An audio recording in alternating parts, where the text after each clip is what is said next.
Welcome everybody to our debate on behalf of the Economic Society.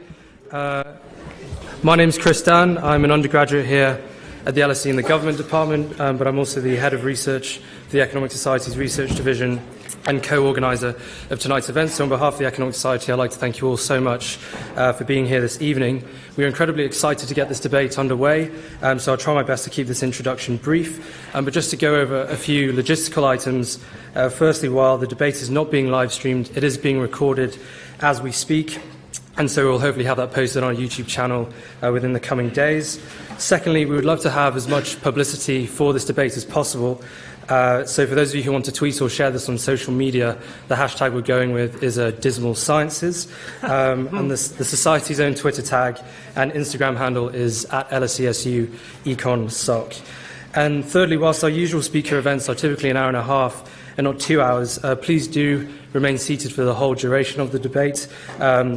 Not only out of respect and courtesy to our illustrious panellists and to your neighbours, but also because we will be having a live vote at the end, so we'll hand it over to you guys to decide which of the LSE's eponymous fields truly is the more dismal science.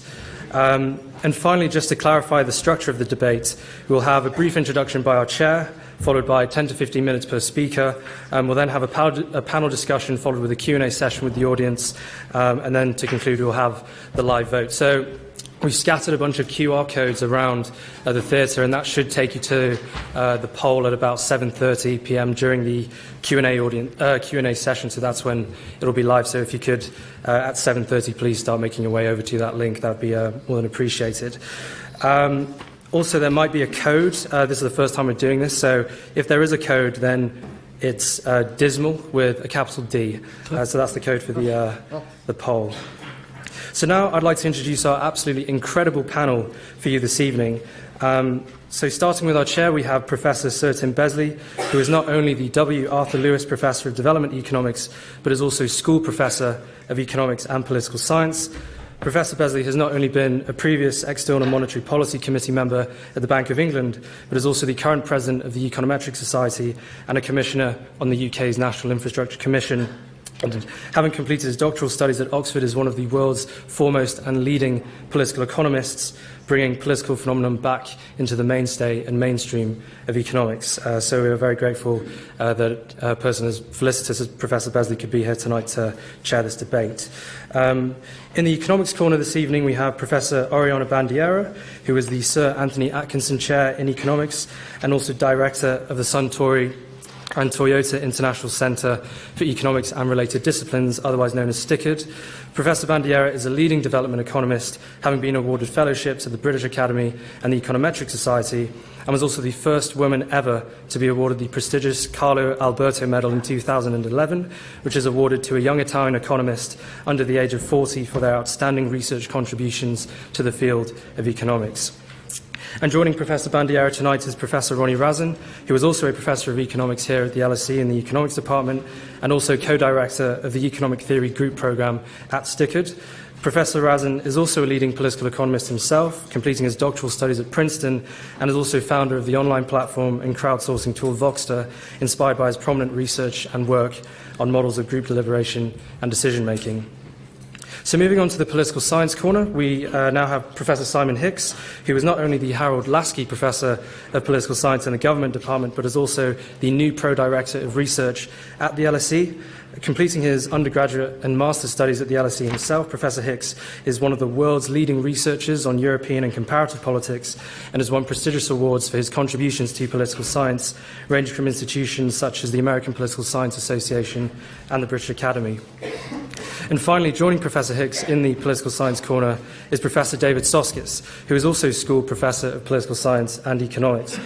Albeit an economist by training, having taught macroeconomics at Oxford for 23 years, Professor Soskice is one of the world's eminent comparative political economists and comparative political scientists, having inaugurated the seminal Varieties of Capitalism literature, and has just released a new book with Harvard political scientist Torben Iversen called Democracy and Prosperity, Reinventing Capitalism Through a Turbulent Century. So from the perspective of the Economic Society, we really could not have asked for a more distinguished and befitting panel for you this evening. And there is a hive of other accolades and awards, which, if time permitted, I could go on about for each of these speakers. So we are incredibly grateful to have all of these illustrious economists and political scientists together on the same stage at the same time. And I'm sure I've set your expectations incredibly high. But as a final note, despite the debate's title, the goal of the Economic Society was not to pit two economists against two political scientists in a type of a Clash of the Titans tournament, but we see this event as an important celebration of our university's two eponymous fields, as the great social sciences they truly are, despite the many drawbacks and criticisms they may receive in the public eye. And so without further ado, I'd now like to hand over to our chair, Professor Besley, for his opening remarks. And thank you so much again for being here with us this evening. And on behalf of the Economic Society, we hope you enjoy the debate. Thank you.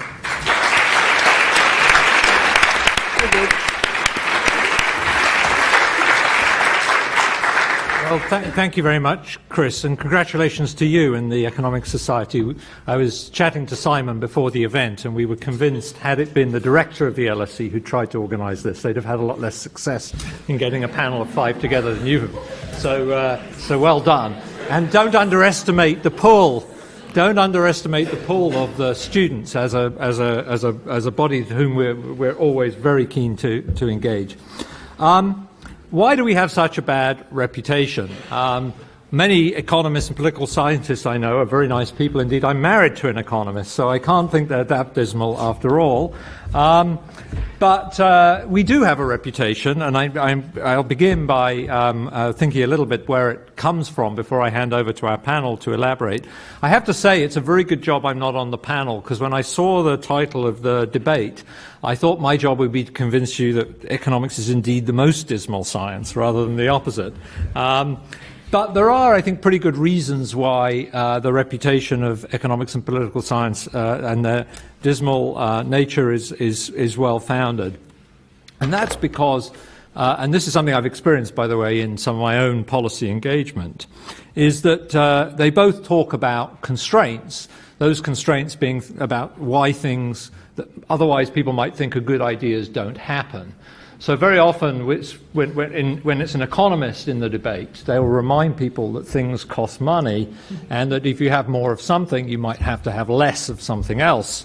And the budget constraint is often used by economists to convince people that things that they think are a great idea would either be too expensive or would require them to pare back on other things. So for economists, the source of the most dismal thing we say is the budget constraint. And equally for the political scientist, they will, if you come up with some brilliant idea for a policy reform, they will remind you of all the political constraints that lie in the way of such a beautiful idea not actually coming about. And so they too will throw cold water on many of the things that people think are great ideas, not because they're not great ideas, because they're just too difficult to navigate through the political process, and you might as well forget about them straight away. So in some respects, I think both disciplines bring what some of us inside the discipline might call a reality check, and those outside the disciplines might call a dismal perspective to a lot of policy debates. But I think that's because social science, to some extent, is trying to bring order to otherwise what could be rather unruly discussions, that very often the simple reminder that if you want to spend money, you have to find a way of generating that money in the first place is not such a terrible thing to have to confront when you've come up with a brilliant policy idea. And equally, if you really want things to happen in the world, trying to figure out what is the process, the incentives, the structure to make it come about is not something that's a detail, it's actually central to making things happen and to changing the world. But of course, for those whose ideas fail to come into being as a consequence of this, they will brand the work of the economists and political scientists as standing in the way.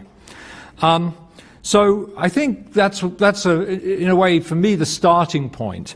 But in terms of the two disciplines themselves, this debate could not have come, I think, at a better time.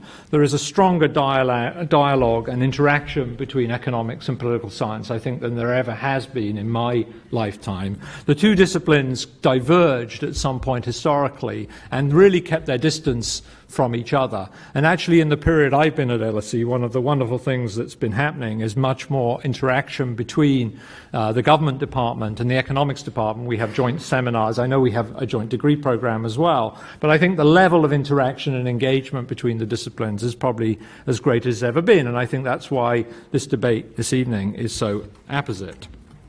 Now, both disciplines, in a way, have had to confront their own crises in recent times. Of course, for economists, the pivotal moment was the financial crisis of 10 years ago, which many people thought fundamentally undermined some of the precepts of our discipline. And we're still, to some extent, working through the implications of that and trying to understand what it really implied. For political scientists, I think it's been the rise of populism and some elections with, at the very least one can say, surprising outcomes that have led people to criticize the field of political science for failing to recognize that there's been a rather fundamental set of undercurrents within democratic systems that were not really spotted or predicted among many political scientists. And so, to some extent, I think they're both facing the consequences of those two, what are sometimes described as crises of the discipline, and I'll be interested to hear what our speakers have to say about that during the course of the evening. So without any further delay, I'm going to pass over to Ronny Razin, who's going to lead off the debate and speak for 10 to 15 minutes on economics. Then I will go to David Soskice, then to Oriana, and then finally to Simon. So, Ronny, the floor is yours. When you get to time, I will find some way of letting you know. Okay, thank you.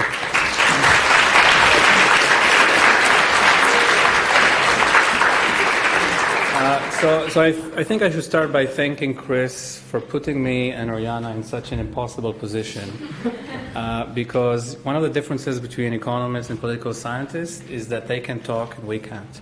Okay? And not only that, but we have David and Simon here, which they can talk. So we have a lot of work to do, Oriana. But I want to set, the floor to begin with. Okay, so good. So I call it mirror, mirror on the wall, which is the more dismal science of them all. Because I think any opportunity like this to speak about your discipline vis-a-vis another discipline is an opportunity also to look at yourself. So part of what I say is also going to be reflecting on kind of what I think about economics and trying to learn from political science, although it might not look like that throughout what I say, but it's in the background of what I'm going to do. And because I know my colleagues are going to be much more serious than I am, then I'm going to start by having a bit of a cheeky and kind of more light tone to what I'm going to do. Okay. Just research. I did some research before. This is what I found. You can already see that we're both in kind of the same camp in some sense when people think about what sciences are dismal. So what is the origin of economics being called dismal? There's a few reasons. There's a historical reason, which I don't think is the main thing why today people are calling us dismal. The original historical case was about some of the predictions that political economists have made, which people found pretty depressing, so they said they're dismal. But I think one of the things that I'm going to talk a little bit about, and I know Ariana is going to talk about, is this confusion that because economics is all about rational, self-interested individuals, in some sense that's kind of dismal to think of people like that with no moral kind of backbone. So that's one thing. And another thing is like this cold empirical realism and view of the world, looking at the world as it is with no kind of trying to make it more beautiful and so on and so forth. This is a quote about someone, basically, in relation to that, about somebody emancipating politics from theology and moral philosophy, undertaking to describe simply what rulers actually did, and thus basically anticipated the scientific spirit This is something that's been said about Machiavelli, who's like one of the ancestors of political science. And political scientists do like their ancestors, and there'll be a few ancestors jumping around here. In economics, we don't really have ancestors, or if we do, they're quite young, and some of them will show up here as well. So what I want to do is I do research kind of in the border between economics and political science. So what I want to do, I want to talk about how both disciplines, economics and political science, think about politics. Okay? First of all, it shows you something about the ambition of the two fields. I think economists might have more to say about politics than political scientists have to say about economics. I'm not sure about that. But, it's kind of a test to see how these two disciplines look at one particular thing, and then we can compare. I want to talk about elections, and I want to make kind of a cheeky claim that political scientists have a much more dismal view of politics than economists do. And then I want to switch it over and talk about deliberation, and I want to give an example where economists kind of have a more dismal view than political scientists. And at the end, who's more dismal? Maybe both are dismal, or maybe political science a bit more dismal, but the point I want to come across, and Oriana will carry that on hopefully, is that maybe economics has a lot of useful and practical tools that sometimes we're dismal, but you get some bang for the buck from that. Okay, the punchline, let's face it, both are dismal, econ a bit less. One of the points is going to be that in economics, we start from efficiency. We're kind of trained to start from efficiency and then think about reality as something that moves away from efficiency. So we're kind of programmed to have a very rosy view of the world, and then when we look at reality, we try to understand why we go away from that. Political science, I think, I don't know, I'll let Simon talk about that, and David. So elections. Anywhere you look, it's dismal. You look at politicians are self-interested, and they must be controlled, right? So politicians can't live with them, can't live without them. I leave it up to you to guess who these faces are. One of them you've seen before. Machiavelli is all about, the terrible things politicians do. Sometimes for maybe the right reasons, but they do terrible things. Maybe a few people die, but we do the right thing. So politicians, it's not a very nice view of politicians, but when political scientists talk about voters, they think of voters, they don't have a very high opinion of voters, let's put it that way. This is like one quote from someone who did a lot of work trying to show that not only are voters very ignorant, they don't know a lot about what's going on, and they have to vote, but also that the way they vote and election results might not be a good reflection of good information.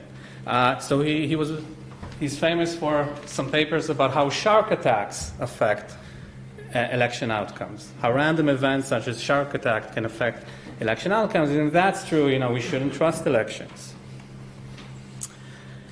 What about economics, thinking about elections? Well, in economics, we think that politicians are rational, we think that voters are rational, but it's not clear what that means. Oops. This is a picture of an economist. From the picture, you can see that not a lot of dismal is going to come out. This is actually a beautiful paper which shows kind of how economists look at political science. This is called a pure theory of large two-candidate elections. This is what the paper shows. Okay? You look at a situation where everybody's multi-rational, everybody's very, very rational. Not only that, candidates are fighting against each other to game each other. So everything is very dismal. But what happens is elections are efficient. They always lead to efficient policies. This is beautiful. This guy, probably you might know him, maybe not at this age. Some years ago, he was saying that basically we can think about political institutions the way we think about economic institutions. Information is dispersed among many, many people, and it's the role of political institutions to basically aggregate this information. This is kind of an information aggregation approach to institutions. Who is this? This is the young Piketty. I should say, before he went into politics.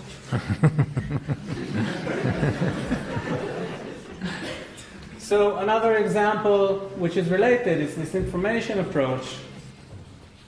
This is someone from the 1700s who kind of wrote something about why elections are good, and this leads to a whole literature in economics showing that elections are good. What do I mean by elections are good? Even if you think of voters being almost ignorant, okay? The election magically aggregates everything, like the market aggregates all the information in the market. That's beautiful. That's not dismal. This is a paper that I wrote in which voters are challenged. They're not even rational. But still you get elections to aggregate. So just the fact that voters are ignorant or they're challenged doesn't mean that the outcomes are not good. So I think I convinced you, by this limited time I had, that political science, when thinking about elections, has a more dismal view than economics. But you might say, thinking about politics these days, maybe political scientists are more dismal, but maybe they know what they're talking about. Maybe economists are a bit out of touch with what's going on. And one thing is that you shouldn't think of some of these theories I talked about as theories of reality. These are kind of normative theories. As I said, economists look at the benchmark, which is thinking about efficiency and then trying to get away from that and saying what is wrong in reality. So let me focus on another issue. Okay, 5 minutes is good. I can relax a little bit. So I want to talk about another issue. By the way, this is a very nice paper by Sunstein, who was a colleague of Obama in Chicago University, and then became very influential in the Obama administration. Very prolific writer. This is about Habermas versus Hayek. And what is it about? It's about how do economists, political scientists, sociologists think about people talking about things, about deliberation, which is, a big chunk of politics. So what is the deliberative democracy camp that started from Habermas? It started from a dismal view of reality, which is that politics is very disengaging. Voters just don't care. And you know what I'm talking about. Okay? What is the solution under the deliberative democracy camp? The solution is to find a way to get authentic deliberation. So authentic deliberation is something that we aspire to, which would make politics much better than it is in reality. This is an example of Fishkin's. There's many, many different models, and they share a lot of things. Information has to be accurate. There shouldn't be any balance of power. When somebody talks, we should judge them by what they say, not by their status, and all kinds of stuff like that. And consensus is very important. Achieving consensus. If we can't reach consensus, we just don't do it. Okay? As an economist, when I think about this, I think, this is great, but what is this? Is this just a normative theory? In economics, we have the first best, the second best. What is this? This is the first best or even the zero best. That's kind of the best of, it's a utopia.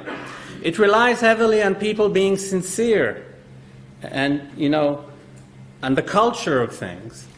And what about incentives? There's nothing about incentives in this theory, which, as economists, we worry about that. When we think about deliberation, when we think about, how should we model a political system, what we find in our models is that consensus is the worst thing. So unanimity rarely is optimal in the kinds of models we do in economics. Just to give an example, if you think that jury unanimity is good for avoiding the terrible thing of convicting innocent people, actually unanimity is the worst rule to do that. I'll skip these. These are some quotes about what happens when people talk in large groups. If you think about elections, in our models in economics, when we add a deliberation phase before the elections, it can just ruin things. There's nothing good that can come out in our models, in our thinking, Nothing good that can come out of deliberation. On top of that, there's many, many other reasons why you wouldn't like people to talk in a big group. We have models of herd behavior that say that sometimes we tend to just follow one person or a few people and then not learn anything more. There's all kinds of phenomena like groupthink, group polarization, risky and cautious shifts that has been documented in psychology, and there's models in economics who actually try to understand it, which show that groups do all kinds of weird and unexpected things. There's also a lot of behavioral information processing issues that imply that groups are not really good at deliberation. And more recently we hear about echo chambers and how they affect the way people do things, and that's not good. So the State of the Union of the view of economics about deliberation or politics, elections, prediction markets, these are good things, but just don't let people talk to each other. It's kind of dismal, but maybe it's practical. So just to sum it all up, mirror, mirror on the wall, which is the more dismal science of them all? I think both. I think I showed you. On politics, I think political science is a bit more dismal than economics for the reasons I said. But more seriously, I think we should both learn. So I gave you this caricature of the deliberative democracy camp. But they talk about legitimacy and engagement, which are things that in economics we're not very well equipped to deal with. So that's my bit.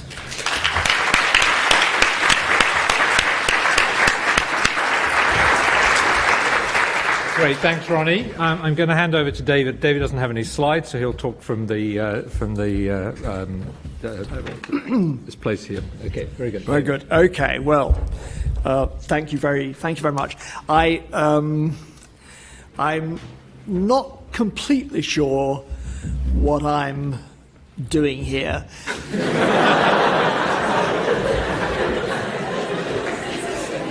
Chris said, "Listen, I've got to get a political scientist." So I wasn't really thinking about this. Right? I said, "Sure." He's someone I like very, very much. So I said, "Sure, Chris, I'll come and talk."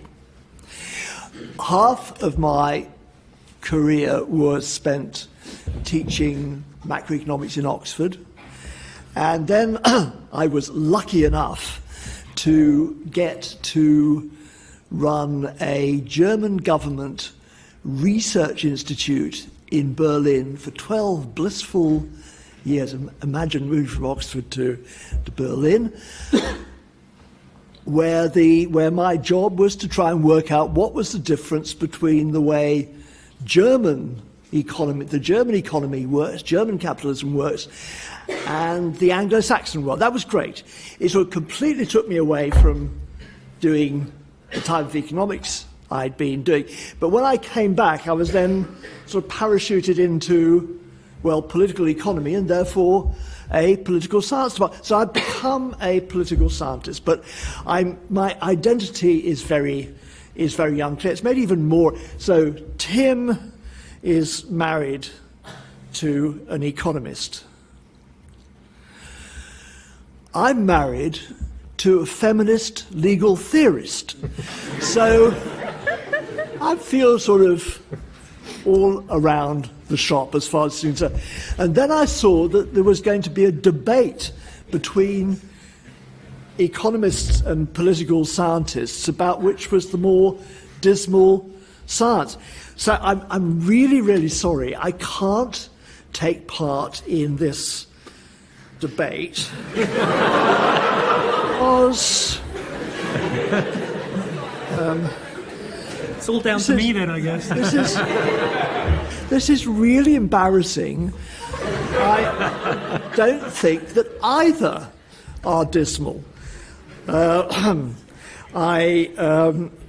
actually think that being the LSE today and being in the government department, but having a lot of contacts with economics, I just think that they are both incredibly vigorous and exciting disciplines, and they're certainly vastly different to what they were like in Oxford about 20 or, I don't want to give away dates, 20 or 30 years ago.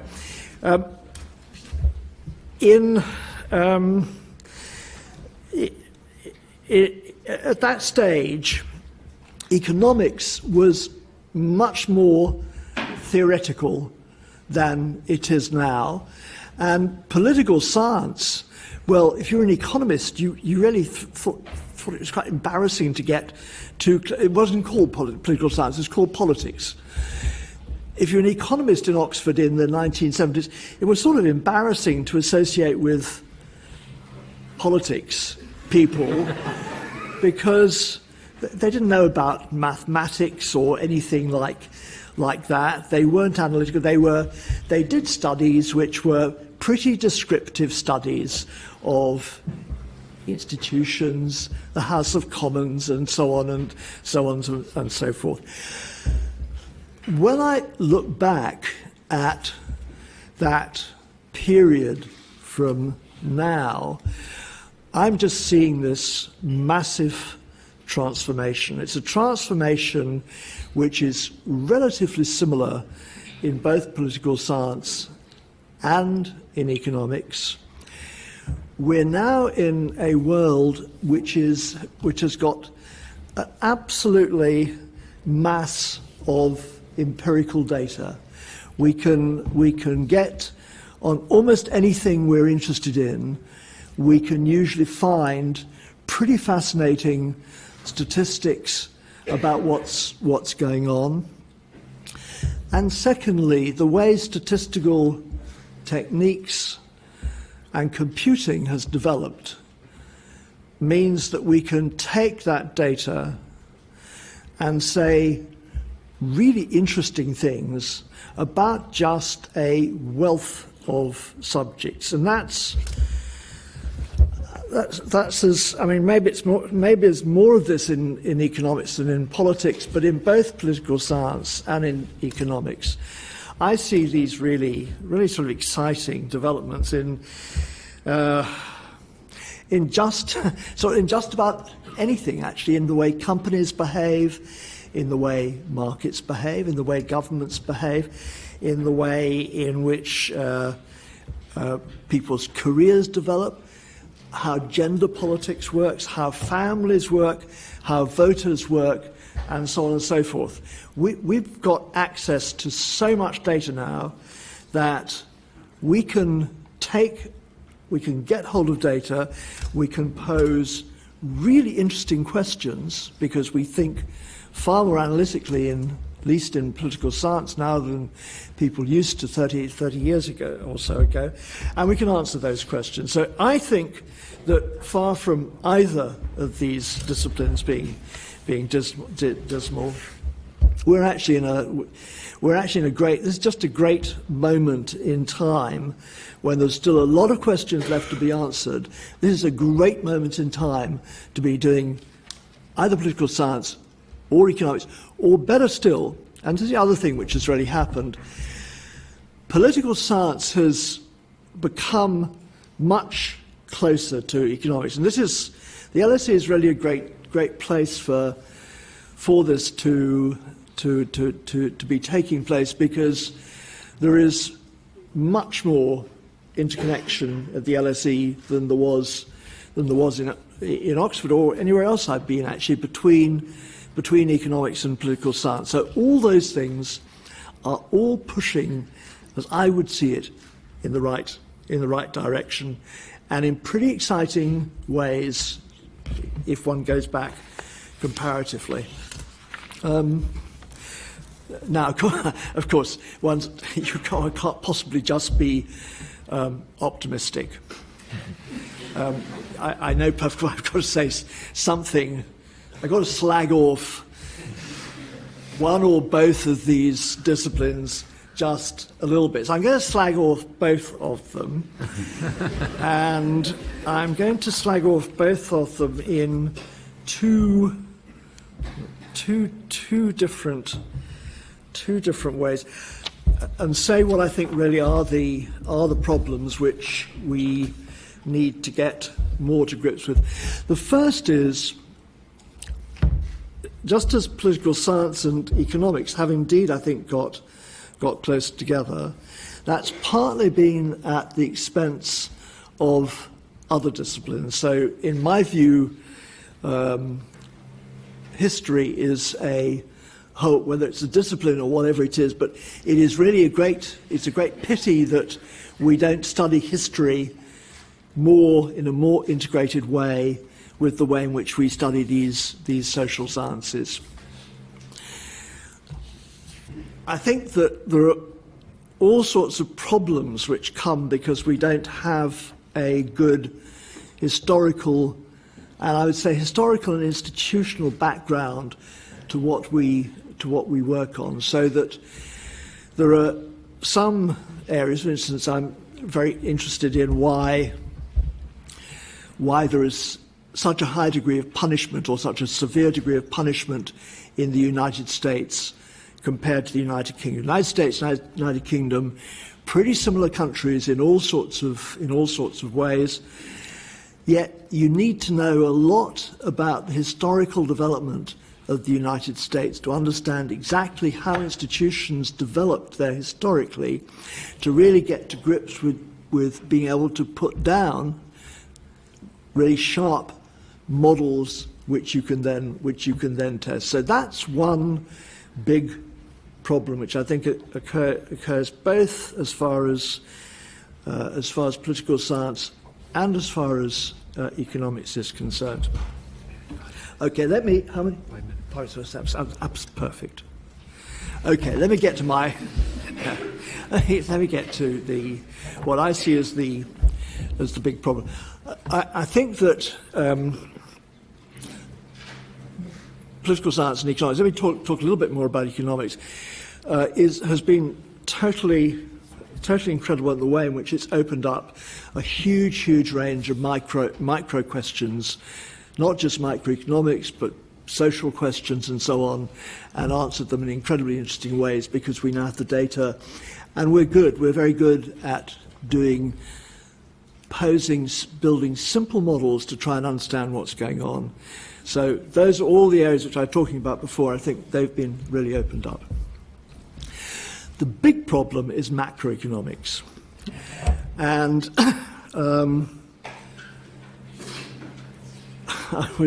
I liked Ronny's sort of final go at groupthink and echo chambers and consensus within groups. This has become a major problem in the way in which macroeconomics has developed. Macroeconomics is a problematic subject because we can't look at sort of detailed micro areas where we can actually see what's going on to some extent. Macroeconomics is a far more complicated thing. Now, I'm probably putting my foot in it if I say macroeconomics is more like theology. I have absolutely no idea what theology is about, but it seemed the sort of right thing to say. When it comes to macroeconomics, people have completely divergent views, and the way the data works, it's really quite easy to show that the data are consistent with quite a wide range of different views. I think this has been a huge problem. Well, a standard way then of dealing with this problem has been to build very detailed models, huge models with many, maybe 700 equations to describe how the macroeconomy works, dynamic, stochastic, general equilibrium models. And the only problem with these is they are almost incomprehensible to anybody who's trying to get some general idea about what's going on. the consequence of this, I think, is that it has made it very difficult. I don't think this was, as it were, the cause of the failure to understand the financial crisis. But in thinking about the financial crisis and thinking about responses to the financial crisis, I think having only these huge models to try and use to get intuition from was a major problem. I think it's remained a major problem. Moreover, it's a problem which has spilt over into political science. So you'd have thought that over the past 10 years, 10 years after the financial crisis, there would be tons and tons of articles in political science, because political science should preeminently be really interested in all the problems which have come up since the financial crisis. There are a tiny handful of articles on macroeconomics or macro-political economy in the top political science journals.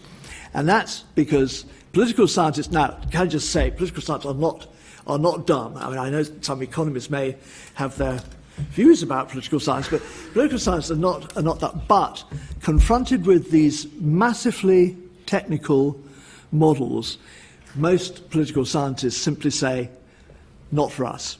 So that is the one area, I think, that there is a real problem, and it's a problem we need to try and solve. Okay. Brilliant, David.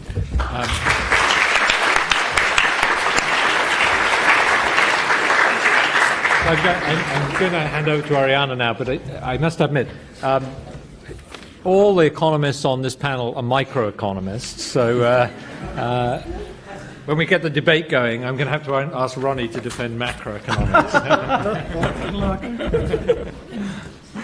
All right. Hello.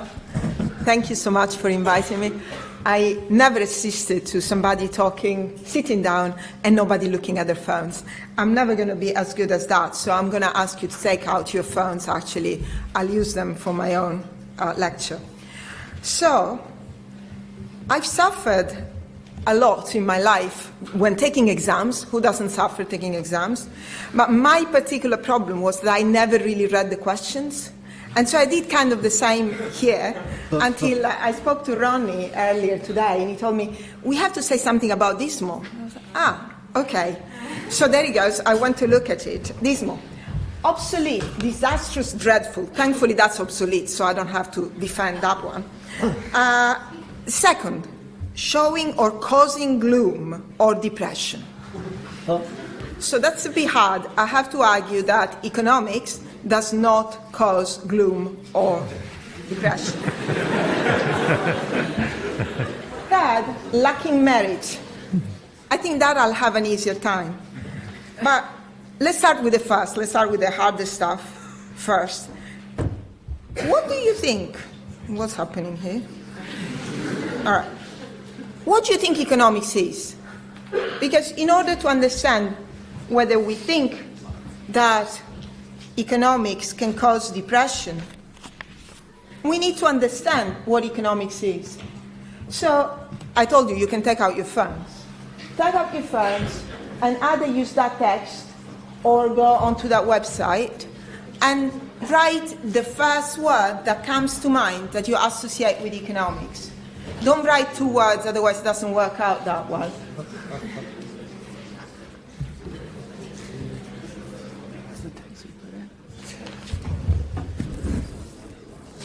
That tells you how quick the Wi-Fi at the LSE is. Oriana B. Is it working? Okay. Ooh, Okay. good work. All right.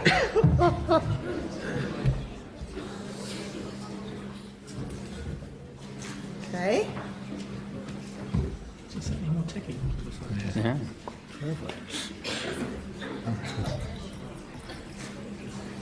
Unrealistic reality. That's very beautiful.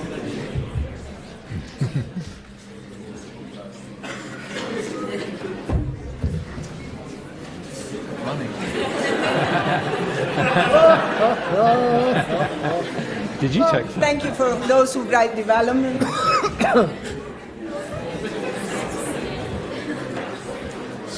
Ronny. Ronny is doing well, actually. Caselli is joining. behavior. Caselli is joining.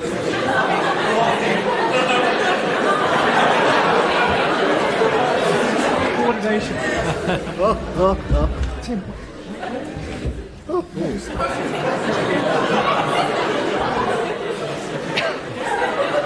Rolled up into the Ronny money. 6 days. Right, economics is about Ronny.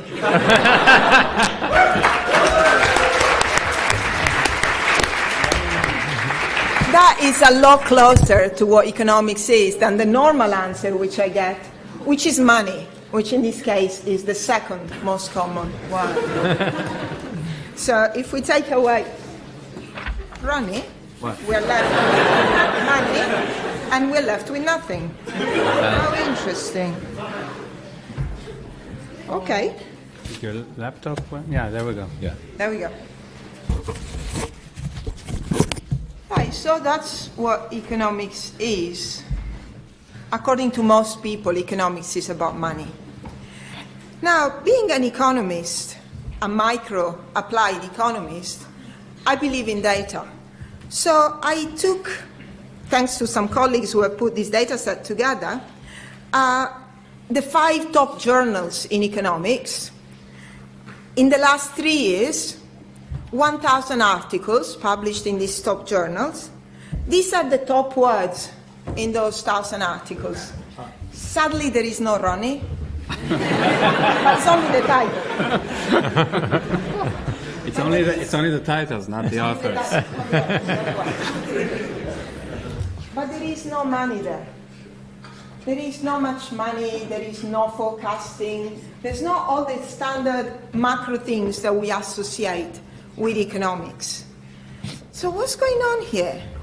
Well, if you look by decades, it's all model theory, model market, model, and then in the 2000s, evidence comes into the picture.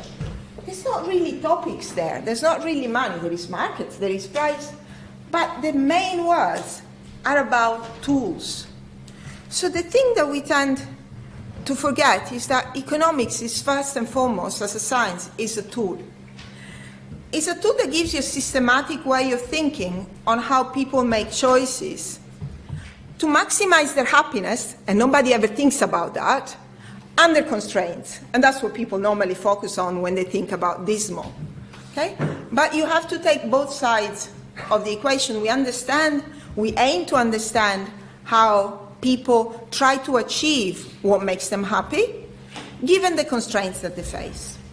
Now, as every tool, it can be used for good and evil. It can give you dismal results. It can give you happy results. It's a bit like saying that a knife is gloom or a knife is dismal. A knife can generate depression, especially if you use it against somebody. But it can also help you out because it can cut you free if needed.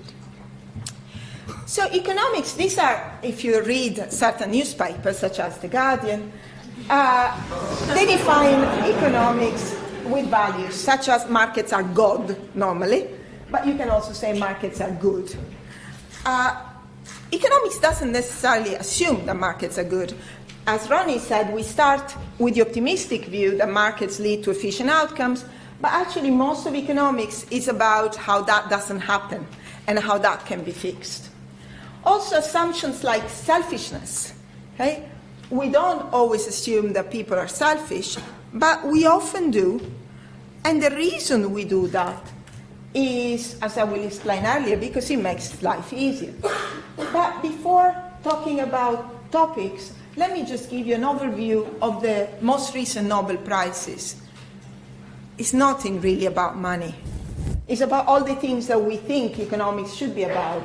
Income inequality, psychology, climate change, regulating monopoly, why don't market works.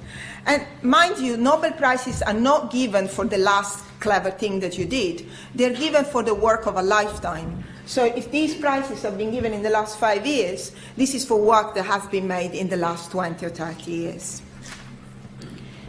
Okay, so the one that everybody loves to hate, the Homo economicus. How do you imagine the Homo economicus to look like? Something like that, right? Well, if you're classically trained, you can think of a cyclops, you can think of the abominable of Economicus, or if you have children like me, the graph. What does the Home Economics have in common with all these things? Well, first, they're pretty nasty, we agree, but also they are imaginary. So the question is, if it doesn't exist, why make it up? Why do we have to make such a sad and gloomy assumption? Well, I think unrealistic came up in the word cloud before. We use mathematical models, and we're often told these mathematical models are horrible because they're so unrealistic.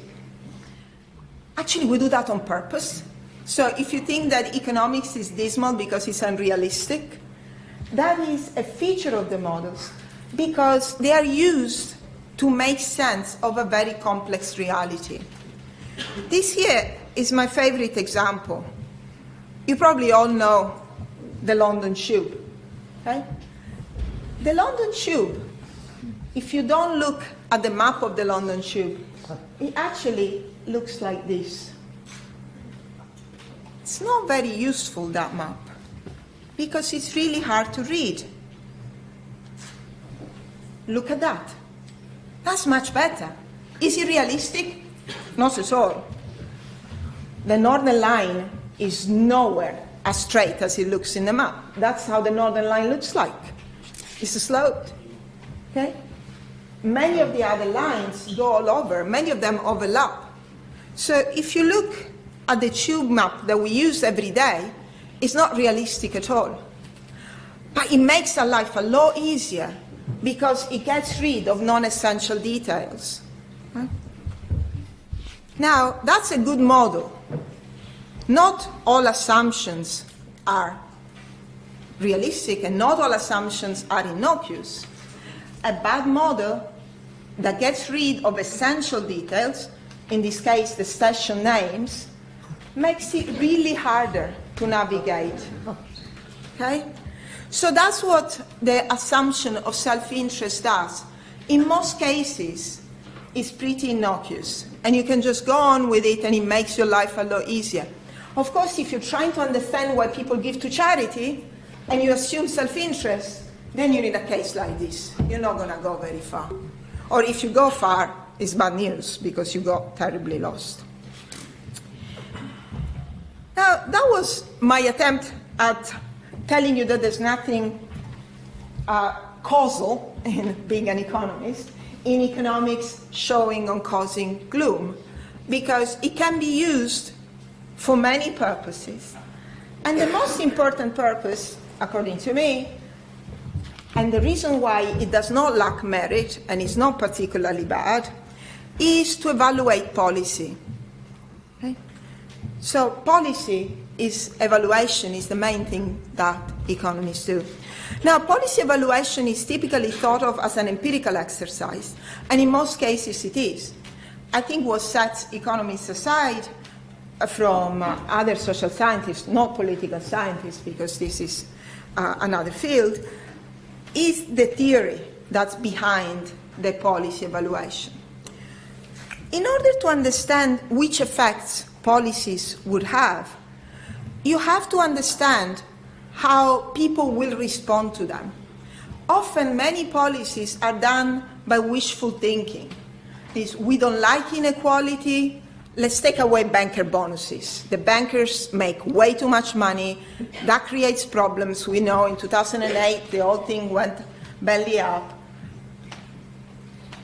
What is the idea there?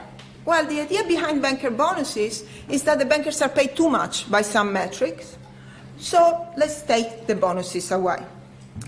But if you think like that, that is, you don't think like an economist, you don't think how the banks are going to respond and how the bankers themselves are going to respond to this.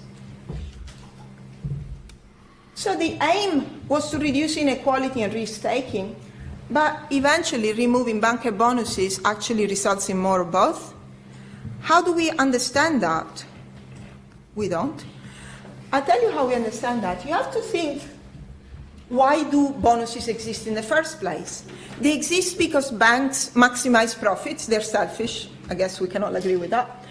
And in order to maximize profits, they want to attract the most talented bankers and pay them when they are successful. Right? If you put a cap on the bonus, or you make bonuses illegal, you remove one instrument, but you don't change the objective of the bank. The bank will still try to achieve the same objective. Given that they cannot give bonuses, they're going to increase the salary. What's that going to do? Well, to inequality, nothing, because these people are going to be paid a lot no matter what. To risk-taking, a lot more, because now they've got nothing to lose. So they can take more risks, they can be completely unaccountable because they are paid the same money anyway. There are plenty of examples, which I cannot make for reasons of time, where policies that try to cure the symptom without understanding people's behavior, their objectives and their constraints, end up backfiring. And that's why I think that economics is not dismal, because it prevents you from getting to a point that's even more dismal than the one that you were trying to avoid.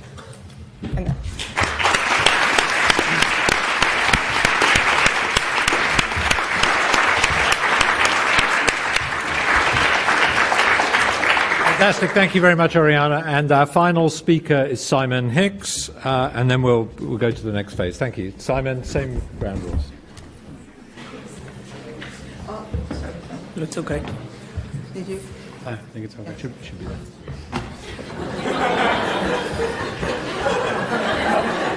So, first of all, economists play dirty, right? Because I first heard that we were allowed to use presentations at about 20 to 6. Thanks, Chris. And he said, well, the economists insisted. I was like, thanks, but you didn't tell us, did you? So anyway, so here's my presentation I put together in about 10 minutes before. I've got a few notes here, but first of all, it's a great pleasure to do this, and Tim's absolutely right. I mean, academics can never get all of us on the platform at the same time, so it's really great that you guys have managed to do that, and it's great to be involved in this. I'm the only one on the platform who doesn't have a PhD in economics. So my undergraduate degree is actually in history. And I came round and I did economics A-level, though. So, left it well behind. Was it history, economics, maths, and further maths? So, I came round to being a mathematical political scientist. But it's interesting. I find it fascinating that, in economics they call statistics econometrics. So in political science we don't call it political science-ometrics. We call it statistics.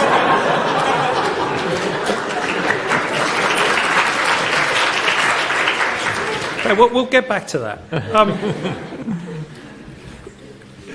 Why I want these are the four things I'm going to say. I was going to talk about. One is about some historiography of the two disciplines. Political science is actually an interesting term in the UK context because it's not really very used. When if I meet somebody and they say, "What do you do?" and I say, "I'm a professor at the LSE." "You're an economist." "No, I'm not an economist. I'm a political scientist." "What's a political scientist?" So, it's either they think that you're dismal because you're an economist, or they have no idea what you do as a political scientist. So, I don't know which one necessarily is worse. But political science, actually, the first usage of the term political science was apparently in a letter from Thomas Jefferson I can't remember who, it might have been to Condorcet just after the French Revolution. And he uses the term, "We need a science of politics." And that's the first time historically people actually used the term. Institutional, the first usage of the term was actually in France. Institut d'études sciences politiques was founded in France. And then the LSE actually was the second institution in the world with the name political science in the title when we were founded, ahead of the American Political Science Association, which came afterwards, and then the American Journal of Political Science. We don't actually have a political science association in the UK. We have a political studies association. Political Studies Association, and the reason we have it is because of a political theorist who was an LSE professor called Michael Oakeshott, who was a conservative political theorist, and when they were trying to found the Political Science Association in the UK after the Second World War, he said there can be no such thing as a science of politics.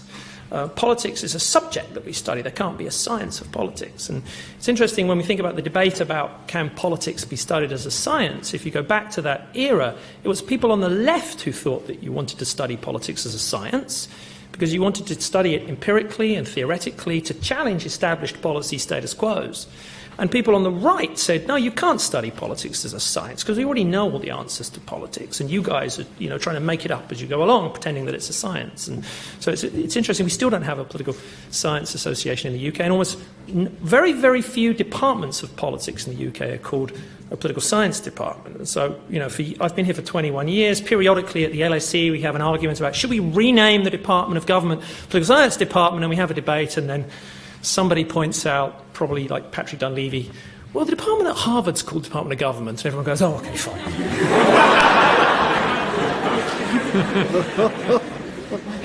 But actually, you know, I think of political science as a science that's much older than that, in a sense. You know, you mentioned Machiavelli, but I think it goes all the way back to Aristotle. You know, when you think about what was he doing, he was categorizing political systems in the way that, you know, we still categorize political systems. There's a kind of continuity from Aristotle all the way up to Leipart and how we think about them today, or, you know, what types of political systems can we see around us, how do they work, how do we understand them, and we can go all the way back to politics. So he thought about, I think of a science of politics, I think of it as an empirical observational subject where we try and categorize the world, and we use these categorizations to try and understand it. So, you know, models aren't unique to economics, and I often think that what economics is trying to do is claim that, you know, they're unique in what they do because they've got a set of tools. They use these tools they've come up with, they call econometrics and models, and we have models and statistics, and it's exactly the same thing. But we're not imperialists, but I'll come back to that.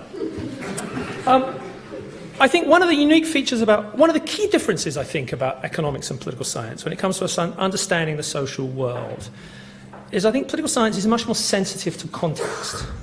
We often think that our theoretical ideas or our theoretical models are very context-specific. So we might have a theory of voting behaviour, but then we'll say, how actually does that theory work in a particular country, in a particular time, in a particular place, and what adjustments do we make to be able to understand it? So we don't have this very blunt instrument of a model that's got a few working mechanisms within it, and we think we can apply it everywhere.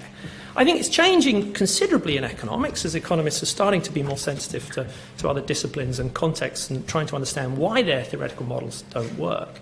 And, you know, at one end you can have very more descriptive historical studies, and at the other end you get more abstract theoretical models. I think of political science in a sense as somewhere between the two. We don't have the purity of theoretical models, and we don't have the richness of description of history, but we try and mix or match or halfway a compromise between the two, or a maximization between the two types of ideas. And I can give you a couple of examples of this. One example, some of you may have heard me talk about this in my GV 101 course. I'm the Harold Laski Professor of Political Science, and Harold Laski was a law professor at Harvard before he came to be a political science professor. He was actually a professor of political science here at the LSE, and then he was active in the Labour government, in the Attlee government. He was the chairman of the Labour Party in the UK. When he was in the United States, he argued that there should be radical decentralisation of power down to the states. And he wrote a series of papers saying that there should be this kind of radical federalism. And when asked why, he said, because the only way you get socialism in America is if you start in Massachusetts. And then he moved back to Britain, and there was debate in the Attlee government after the Second World War about, you know, what they should do with federalism. There's a genuine debate about should there be a federal Britain? Should we decentralise power down to regions, down to Scotland and Wales and Northern Ireland? And he was totally opposed. And when asked why, he said, because the only way you get socialism in Britain is to dictate it from Whitehall and Westminster. So, you know, context-specific theoretical ideas. In the US context, understanding the institutional and historical context of the United States, you know, his theoretical knowledge applied to that context had a very different policy implications than his theoretical knowledge applied to the context in the UK. So I'm very proud to be then the Harold Laski Professor of Political Science. My second example is actually relating to Tim Besley, who Tim was on the Monetary Policy Committee of the Bank of England, and it was quite fortuitous because I was involved in a project studying the voting behaviour of the members of the Monetary Policy Committee of the Bank of England. And political scientists have developed a series of political science-ometrics models for studying voting behaviour of members of legislatures or members of cabinets, or you know, and we developed a whole set of scaling tools that we took out actually from psychometrics in psychology. Psychometrics is actually a real thing. And I said to Tim, he said, why are you studying what they do? And I said, because we're trying to extract your preferences from your voting behaviour. And he said, preferences? What are you talking about? We all have the same preference. Our preference is to meet that 2% target. You guys are crazy, you political scientists. You don't know what you're talking about. We have the same preference. 2 years later, we had coffee, and I said, how was it? And he said, yeah, you're right. They all have preferences. So the importance of context. Third point I was going to make is about I think we're actually a bit more generous of our knowledge. And there's a really interesting paper recently by Josh Angrist and co. Josh Angrist is the top. They've actually coded all of the citations to other disciplines or their own discipline of top journals in all the social sciences. Fascinating paper between 1970 and the present. And here's political science and economics. And what you can see here is, I've got to put the colours here. Black is economics, red, I think, is history, blue is psychology, yellow is anthropology.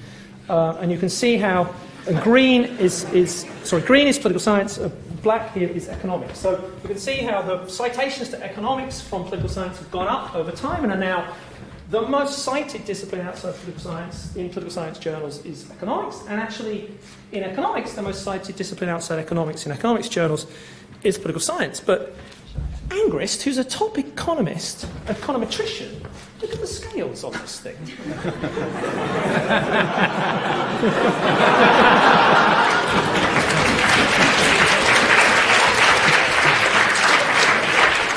That's what the real picture is, right? So we did it in 10 minutes. That's about the right level. So this is, that's how much we appreciate other disciplines. That's how much they appreciate other disciplines. Thank you for appreciating political science. But anyway. The final thing I'd say is about, something I think really grates a lot of the other social sciences is the sort of imperialism of economics. And Guido Tabellini is one of my favourites for this. He's a bit of an easy target, actually. He's a top economist in Bocconi and very, very well cited. This is a paper that came across my desk recently when I was trying to collect papers on study of populism. Identity, beliefs and political conflict. It's a 50-page paper with loads of maths and game theory and loads of data analysis from actually some survey data that he's got hold of from France. There's like 50-something citations. There's about 4 citations to political scientists. But the idea that nobody else has ever studied identity, beliefs and political conflict except economists, first of all, how is this a subject of economics? And so it's amazing to me, actually. It's great that economists are studying all these other things, but why? Are you bored? I mean, is it that you just are bored of studying money? Or firms, or markets, or prices, as you've said. Is it that that's reasonable? Is it that you think you've already can understand them all and fixed all the things related to this? Maybe, I don't know. Or is it that you think that your tools can actually be applied to everybody else's research questions? I have a feeling it's the latter.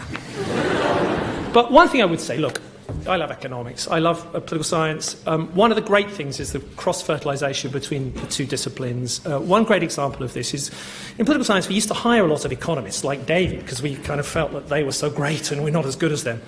The nice thing is they've started to hire political scientists. One of my former PhD students, Nicola Mastarocco, was hired last year in an economics department at Trinity College Dublin. So actually now, perhaps we're the imperial discipline. Thank you very much.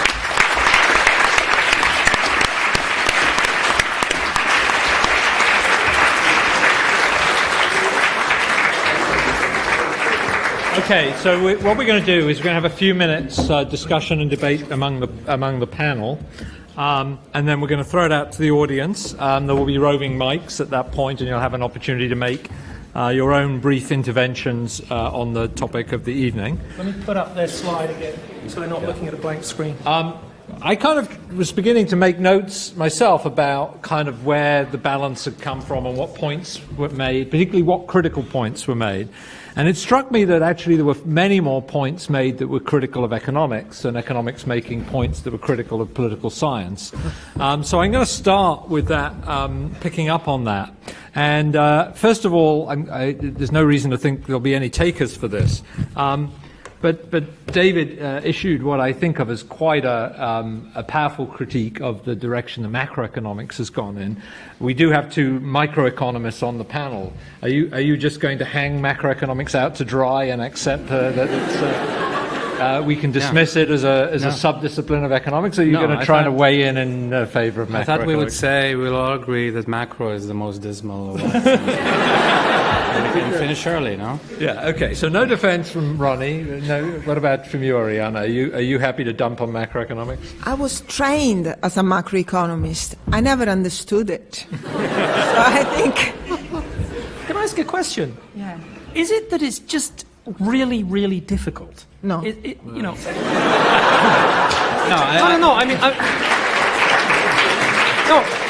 I don't mean difficult technically. I mean difficult in terms of the questions it's trying to ask and trying to understand the answers to those questions are phenomenally complex and too complex for us to be able to understand. So as social scientists, we've kind of stepped away from some of the really big problems and big questions, and now we study widgets and little micro. And I think that's the same for political science as it is for economics. And that's problematic for the social sciences in general when we kind of go into our comfort zone to study the little micro widgets rather than trying to answer the big questions that people are asking us, like, why does the economy go up and down? Well, we don't know. Why do people vote for populists? Well, we don't know. And so how is that helping? So, I mean, I fully agree. It's about the complexity and the size of these questions. And I think if you look at the politics of academic departments, within economics, you see a split in macro, a very ideological split. When you look at political science departments, government departments, politics departments, there's a big split there as well, because politics is maybe even more complicated in some sense than macro. So I think when you are at the level of complexity such that you have in macro or big questions, then people have ideology, and the data allows you to go into different directions, and I think that's kind of a natural thing. So David, I want to come to you on this because you raised the critique. Do you think that macroeconomics is just impossibly hard, or do you think there could be good macroeconomics? I mean, you've written a textbook with Wendy, or more than one textbook, so presumably you have some faith in the possibility of sensible macroeconomics. Yes, no, absolutely. I mean, I think the textbooks Wendy and I have written have really set the thing out very, very clearly. I think this issue of echo chambers, which Ronny raised, is a large part of this. You've got two this is ludicrously simplifying, but you've had two camps which have formed. Within each camp, the camp constitutes a group of like-minded people who talk to each other, who refer to each other, and so on, and who've set up a whole way of thinking about the macroeconomy. And the alternative way has exactly the same characteristics. And indeed, one might well say that New Keynesianism has developed a lot of the problematics of which real business cycle theory had. And now people are trying to break away from New Keynesianism, and that seems a very healthy thing to do, like Blanchard, but it goes up against the fact that there is a whole group of people who have a very wedded set of basic equations in the way in which they think about the world. Although one thing I'll throw into this, though, is that macroeconomists are often derided for the forecasts that they make. And inevitably, because governments and central banks and others rely on their forecasts, if they get them wrong, things go wrong. I don't think that political scientists, I mean, occasionally you have to forecast election, but no government policy hinges on a forecast of an election. But what the Bank of England is currently forecasting for growth and inflation has a material impact on policy. So do you think political scientists are just getting off the hook because they don't have to make forecasts that have any material impact? Well, we're not asked to make forecasts at that level of significance and abstraction, but there's enough political scientists out there who are forecasting elections or being asked to forecast elections, and I put my hand up and I'm one of them and have done various consultancy projects for different people, and I'm doing them now for ahead of the European elections to forecast what's going to happen in these elections, because they make a difference to economic outcomes, to policy outcomes, to people care about this kind of stuff in the same way that the economists might be asked to forecast what's going to be the growth rate next year or what's going to happen to the markets. I mean, we're involved in the same exercise. I think there's a big difference between good and bad forecasting. I was involved a lot in doing talks and various different consultancy things before the referendum on Brexit. I was, most of the time when I was doing these things, for example, for banks in the city, was to tell them the polls are too close to call. There's a pretty good chance this could be a leave vote. And what was interesting after the referendum, and I remember there was a Twitter spat that broke out. John Curtis, who's Britain's top pollster, somebody had said, hashtag John Curtis, why did the pollsters get it wrong again? And he wrote back, hashtag, why wasn't the British public paying any attention to what the pollsters were saying? So, because he was all the way along saying, this is too close to call, this is too close to call, this is too close to call. So actually most of the real political scientists who were trying to forecast it were saying it's too close to call. Other people were inferring something completely different from this because they were pricing in their own priors or their own assumptions about what the things we were doing. So I do think, but I think good forecasting, people don't want you to hedge it and say it might be this, it might be that. As what's the famous saying, give me two economists and they'll say, I want a three-handed economist. Right. On the one hand, on the other hand. But, I mean, isn't that a lot of what we do is on the one hand, on the other hand, if we do it properly? Okay, so I think it would be fun to go out to the audience at this point. Let me impress on you to make very brief interventions so that many people can get in. Please say who you are and what your reason for being here is. I don't want your life history. There should be some roving mics, Chris, is that right? So if you'd start to raise your hands, I will try and get to as many of you as possible. I'm seeing someone down the front here. Okay, we'll start just down here. It'll be this gentleman here. Yeah. Okay, you're first off. Seems to be a technological challenge here. It's on. I think it's on. It's on. Yeah. Thank you. I'm Sanath. Is it on? It's on. It's on. Okay. I'm Sanath, a student of political theory. Wanted to ask, what do you think is the role of philosophy in either of these two disciplines? Do you think they still have something to learn? Because it seems that philosophy is often excluded almost completely when it comes to political science and economics. Okay, so that was a question about the role of philosophy. I'm going to collect them in batches of about 3 or 5. We'll go to the row behind. Hi, David. I study PBE. I'm a first year. And my question refers to the diversity within each of your disciplines. So, of course, we sit in front of an all-white panel. I find that LSE is one of the more diverse. But can you make specific reference to, is your science dismal in terms of how diverse the people in it are and the fields or the microfields of which it studies as well? Okay, so diversity. And then let's go to keep going. We'll stay on the right, and then we'll go to the left in a minute.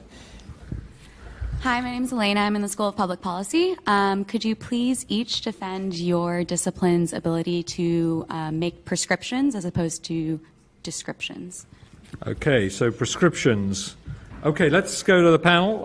Let's go in reverse order. So Simon, you'll go first, and then put you on the spot and address some of these very probing questions. Diversity is a serious question for all of the social sciences. I think it is actually empirically more of a challenge for economics. I don't think there are enough women and minorities, particularly in senior positions in economics. For some reason, women are not choosing to do economics PhDs. We have, I think, 50% now of our PhD intake, for example, 50% of our undergraduates, 50% of our appointments recently, of our assistant prof appointments have been women. We haven't hired as many black and minority ethnic as we would like, although it's rising. We just hired a guy from Ghana who's starting 1st of September next year in the government department. In general, political science isn't where it needs to be, but I think my economics colleagues will probably tell you they have an even bigger challenge in economics. The other thing I'd say about prescriptions, the one area of prescriptions that I have been personally involved in is designing electoral systems for countries. And I think this is one area where I think political scientists really have done quite a decent job around the world in different places. Now, I remember having a conversation with my colleague Gilad Levy in the economics department when I was invited to go to Israel, and she said to me, "Simon, you can't do that. We haven't yet got a theory of electoral systems. You can't go and tell them what to do with their electoral system."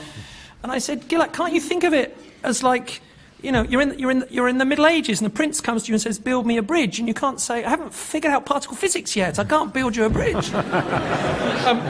What you do it by observation. You say, well, there's a few bridges that look like they've worked in a similar context, in a same-size river. Let's build one a bit like that. And so I think political science, when it's behaved like that, has actually done quite a good job with prescription. Ariana? Very well. I'll take the philosophy question first. I think that's something that tortures me almost, I wouldn't say daily, let's say weekly. Because I wanted to study philosophy or math, and then I was undecided and ended up doing economics, which is a bit of both, but not really either.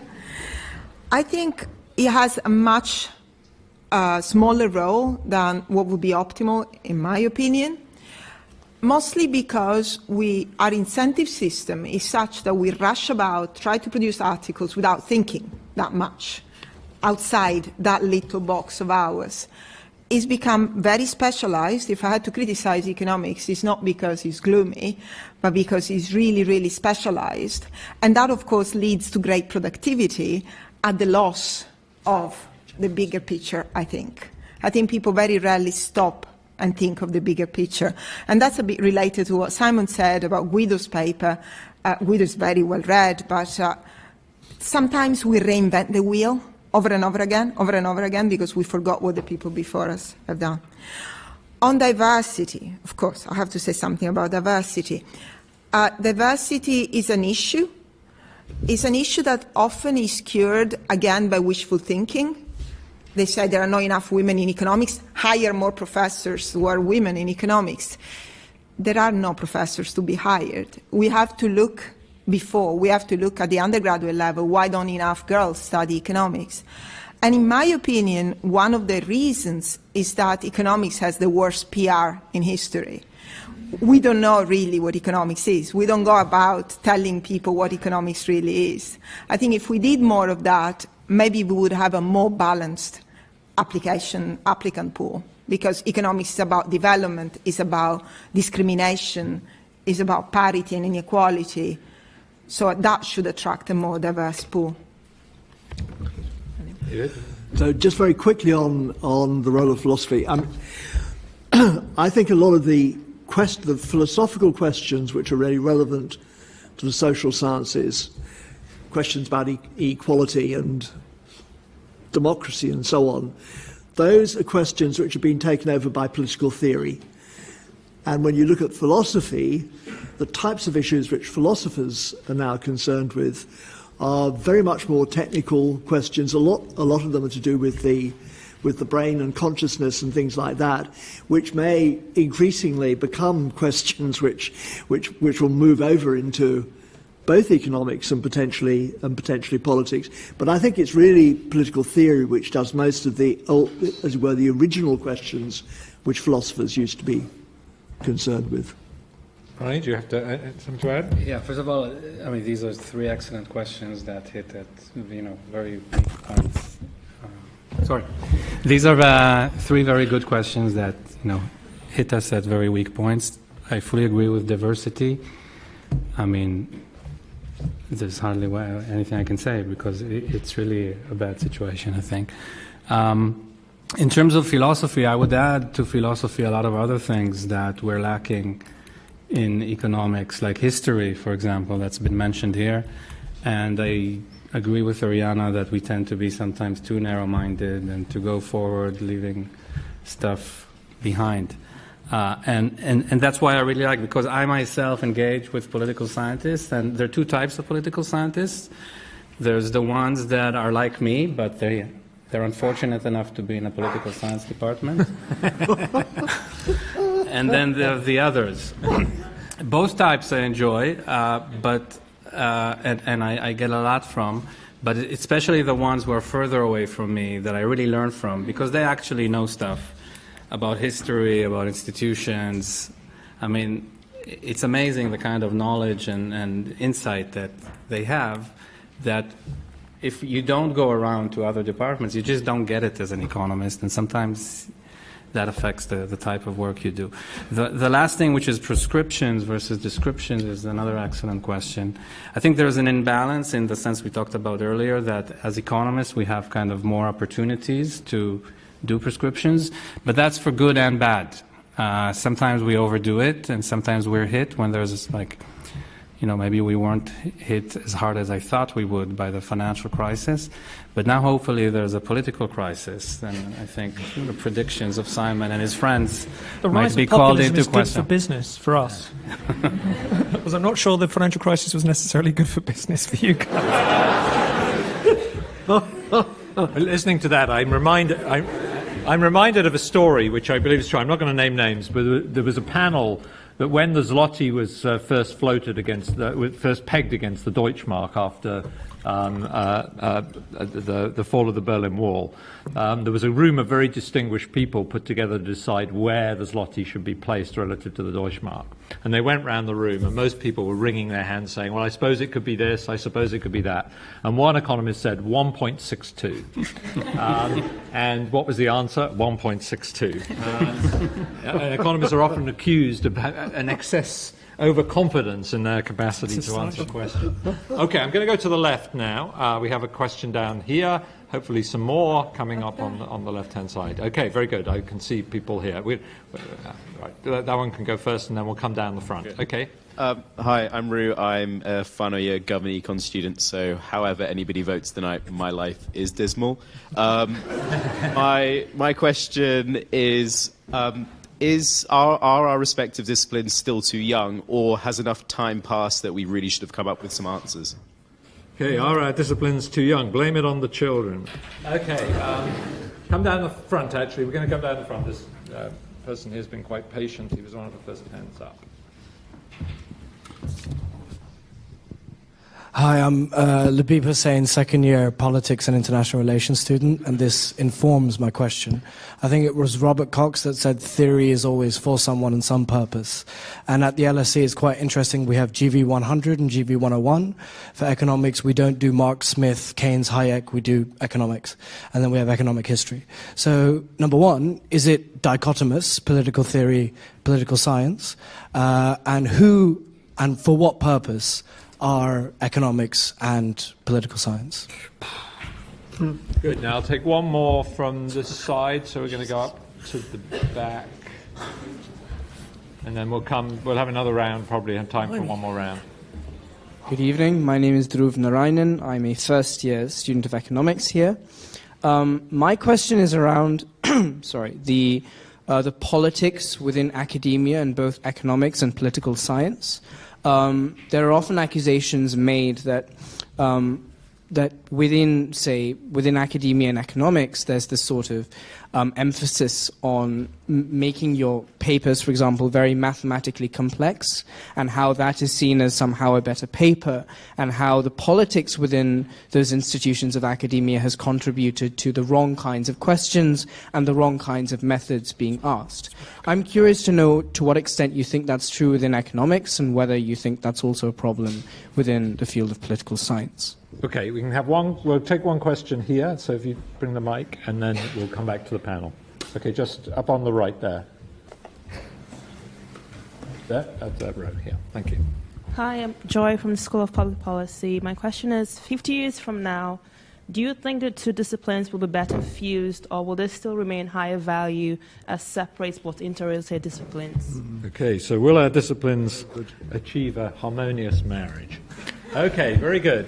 I'm going to go. Let's go to Ronny first this time, and we'll go in the order you spoke. Okay, very good, Ronny. So, one question about the politics of paper writing. There's actually a colleague of mine, a former colleague of mine, wrote a paper with Akerlof, but exactly about that, about how in social sciences, where the power of our tests might be a bit weaker than hard sciences, actually this phenomena of creating echo chambers, but also cliques and groups that support their own kind of disciplines. And they have a very nice paper that kind of shows that, and they kind of relate this to stuff that they do in biology about beetles, red and blue beetles eating each other, and it's quite a nice, so you can check it out on Google to read about it. 50 years from now, there'll be probably 4 different departments. So 2 different macro departments for economics, and maybe 3 or 4 departments for political science, from what I... 4. Okay, so David. Okay, so are these 2 disciplines too young? Which very closely connected to the fusion of disciplines question. And on the face of it, it's very strange.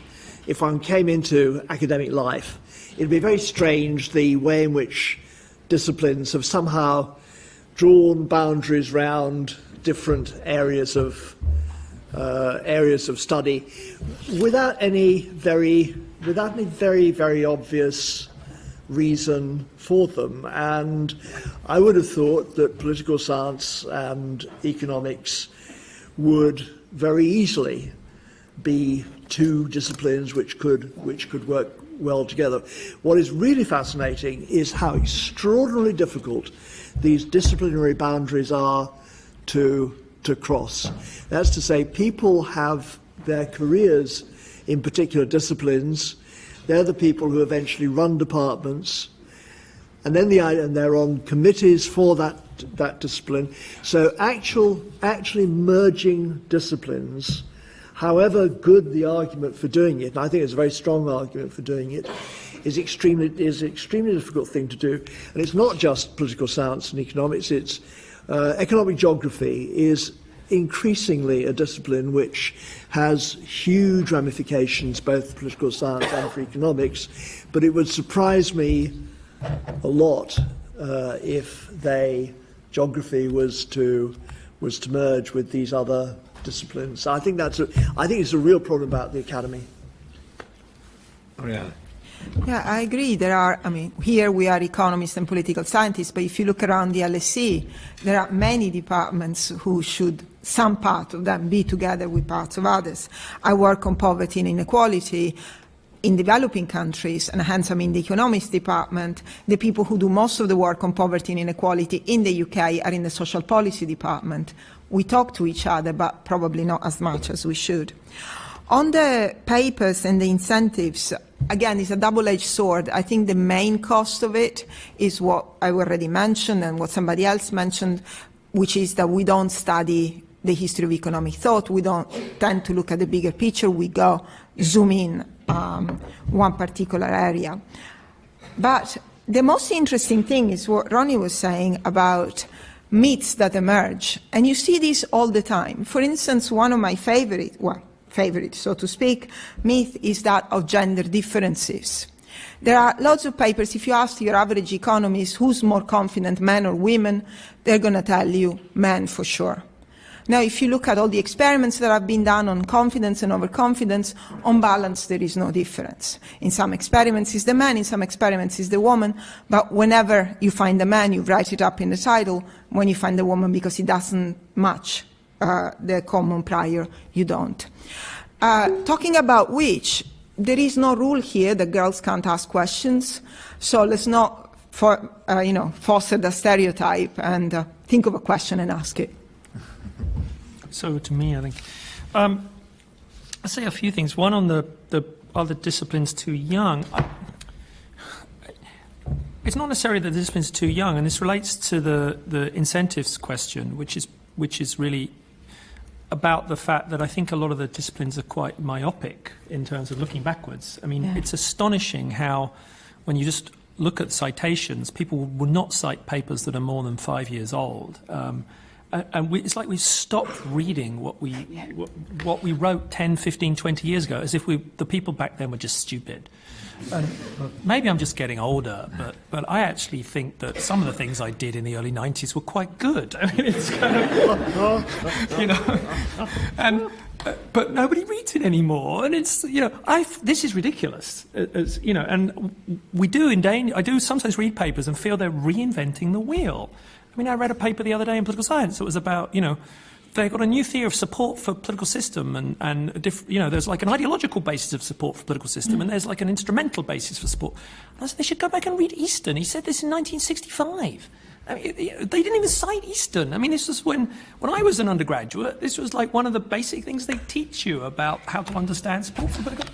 Yet we can get away with publishing papers that we haven't read anything more than 5 years old. So that's a terrible thing across the social sciences. I think maybe that's acceptable in the natural sciences, given the speed of change in technology, but I don't think that's acceptable in the social sciences. And I think this is partly why I think why it's important to teach political theory, because I think it's a longer historical knowledge to get people to think about these are questions we've been asking and trying to answer for quite a long time in humanity, and try to think about how we've thought about these things historically. But it's like we've forgotten everything that's happened over the last 50 years in our own disciplines. I'm not sure how to instill that kind of knowledge. Do we need a historiography course in economics and a historiography course in political science? We probably do. So where we're going to be in 50 years' time, I expect that what I'm hoping where we're going to be in 50 years' time is not necessarily a fusion of departments, but I think much more cross-fertilization within the sub-disciplines. There's people in economics trying to come to grips with really big, difficult questions like macroeconomics. I think you want to put those people together with people in political science or in sociology who are also trying to understand really big, difficult, macro-type questions. And equally, there's people in economics and people in political science who are really trying to understand causality with data sets and natural experiments and causal identification. And whether you're doing that in political science or psychology or sociology or political science, it's often the same types of challenges. So we should be getting together and presenting our research to each other and brainstorming and talking. So, I mean, I would like there to be much more cross-disciplinary thinking about the way we do that in different ways. And we started to do that, for example, with the political science and political economy group at LSE, but I think we should be doing it much more systematically across different ways that we think across these disciplines. Okay, I think if I can take a couple more, and then we're going to have to wrap up. Let me have a look around the place here. Okay, I'll come to one at the front, and then I'll take that one at the side, and then that'll be it. So. Hi, I'm Max Marlowe, first year Government and History. Do you think that the reason why both of these sciences are so dismal is because they are stuck with short-termism? So people always change their minds, and as Simon said, trying to reinvent the wheel constantly. Do you think that is something that is unique to political science and economics? You don't really see it in physics or chemistry, so would that explain how dismal these sciences are? Okay, so short-termism, and then I'll take a question up here, and then we'll wrap up and we'll go to your vote, Chris. But you'll have to instruct us as to how we do that. Okay. Hi, my name is Gidon. I'm a third-year Government and Economics student. And my question was regarding the increasing wealth of data that David mentioned, and the fact that the two sciences are increasingly using the same statistical tools, and there's more and more statistical tools available to analyze that data. Do you see economics and political science with data such as social media posts and bank transactions with the location mapped to each transaction? Do you think that the social sciences will cause them to come together in terms of the data they use in their methodology? Or do you think political science will use different data to the economists and that'll cause them to move apart? Thank you. Okay. Okay, so let's come back to the panel very briefly, and then we'll move to the vote. So, Ronny, you had your hand up. I did. Now I forgot what I wanted to say.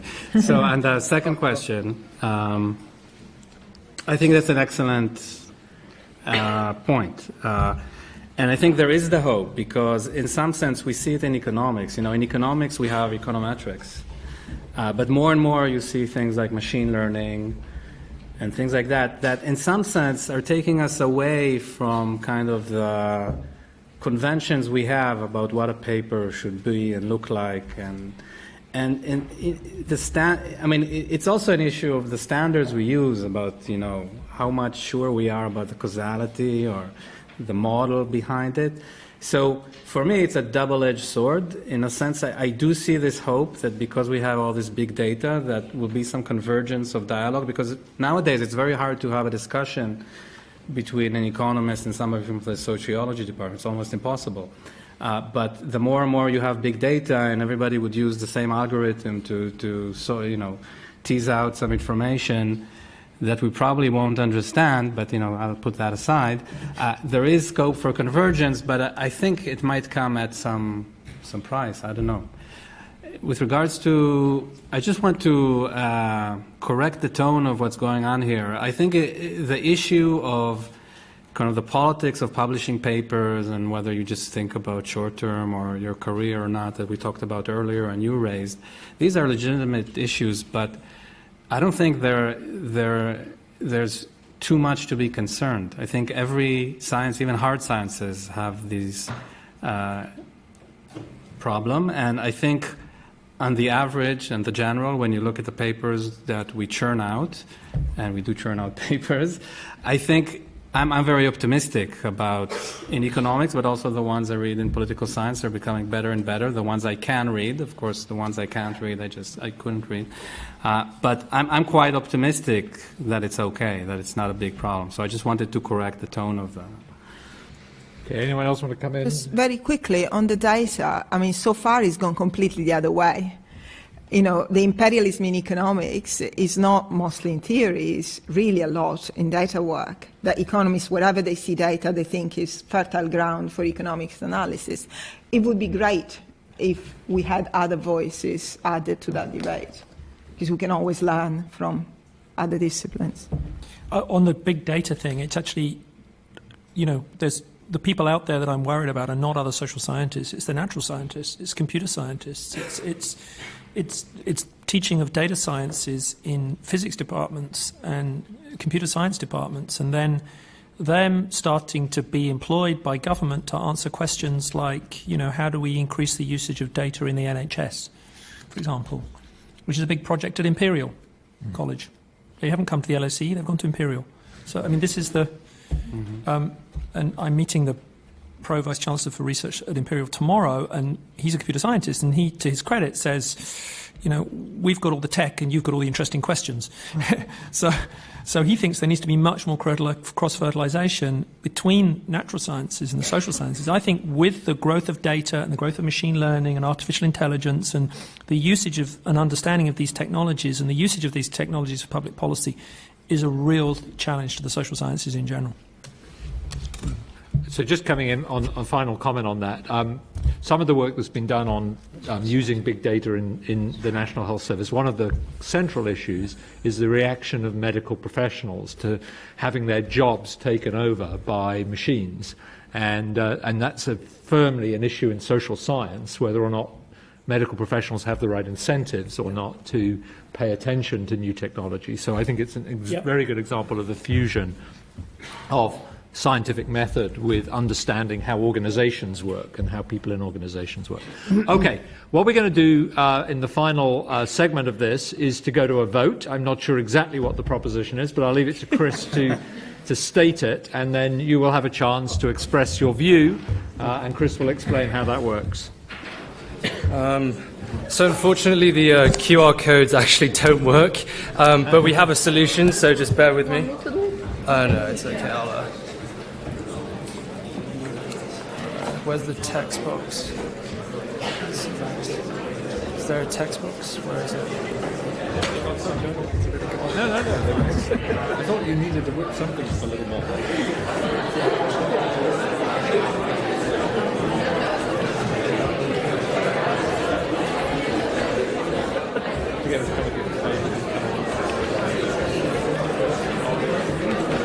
was thinking of Lyndon.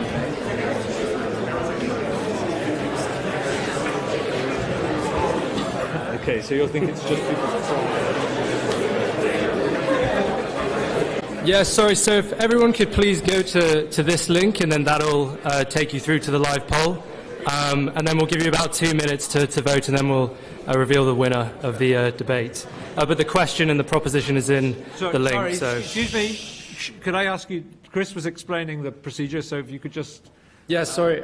So if everyone could just go to this link, and that should take you through to the live poll, and the question there, I believe, is just which is the truly more dismal science, and then you can vote on either subject. So we'll give you about 30 or a minute, and then we'll, yeah.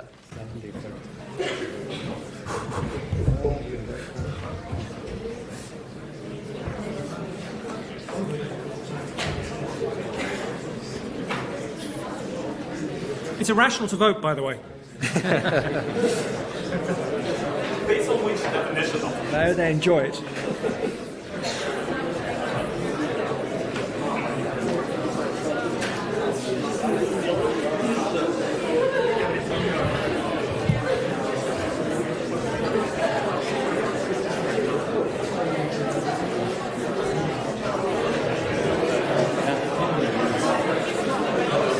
I was actually in the conference.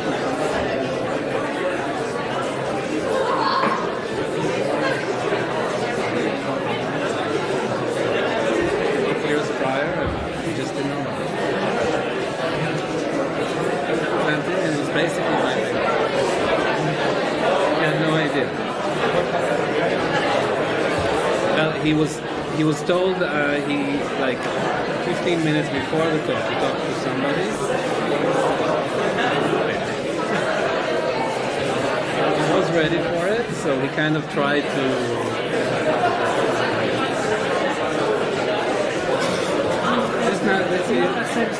It's just about, no, yeah, it is. 10 years. Hi, everyone. So I'll reveal the winner of the debate. The more dismal science, based on what everyone has voted for, based on what they've heard this evening, by a margin of only 4%, is economics.